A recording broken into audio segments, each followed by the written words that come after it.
Okay, so I wanted to give you a quick rundown on how I think about packing clothes and layering for outdoors and hiking and things like that. The first and most important thing is to stay away from cotton. Cotton kills. It will trap the moisture against your body and it does not dry quickly, so it will make you very cold. They always say cotton is rotten or cotton kills. No cotton. Organic materials are generally best. Think, down or animal fur. They tend to have the best warmth to weight ratio, and they wick moisture away from the body, pulling that moisture away from your body while also allowing the material to breathe and dry quickly. So it pulls moisture away from your body and dries quickly. Essential when trying to stay warm. So that being said, this is my on-trail kit. I just have a simple, very thin down, synthetic sun hoodie. It's not warm at all. And then I have my baseball cap or my beanie if I get a little bit colder. And then I have some just sort of rugged synthetic pants that will shed water a little bit, the water will beat off of it. That'll help you keep dry. And then some synthetic underwear to, keep that all under control. And then some nice wool socks. These are going to be a little bit thicker. I'm planning on it being around with lows of 20 to 25 at night.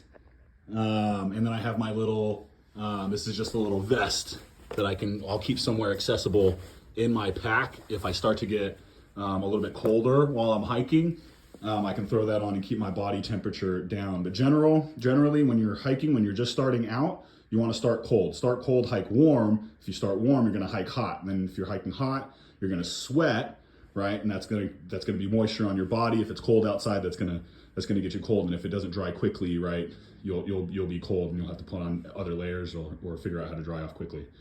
So it's better to hike a little bit cold if you can, which is why my base layer for on the trail is just a thin little sun hoodie and a vest if needed. If that ends up being a mistake, I have my warm layers for camp. This is a synthetic mid-weight base layer shirt. It's just polyester, pretty cheap from REI. And then this is a little down puffer jacket. Now this one doesn't have a hood, and I've learned that you really want to have a hood on your warm layer when you're not moving your body. Because unless you have some other way to keep your head and neck warm, but my beanie just doesn't cover it, so I've had to buy this stupid little fleece thing as a supplement. If you don't have a jacket, get one that has a hood on it.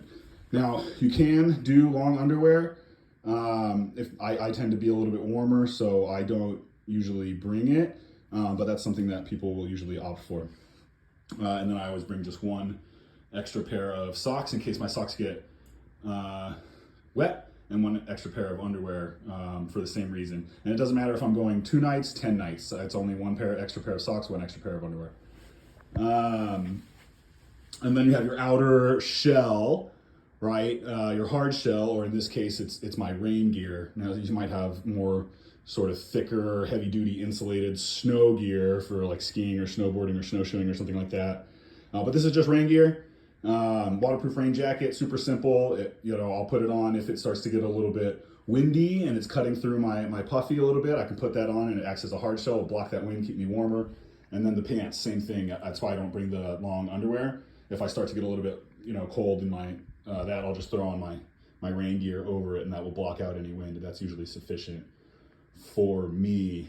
Now, that's pretty much it. That's everything I'm bringing for this weekend to Los Padres, where we are expecting lows to be around 25-ish. So I hope that helps.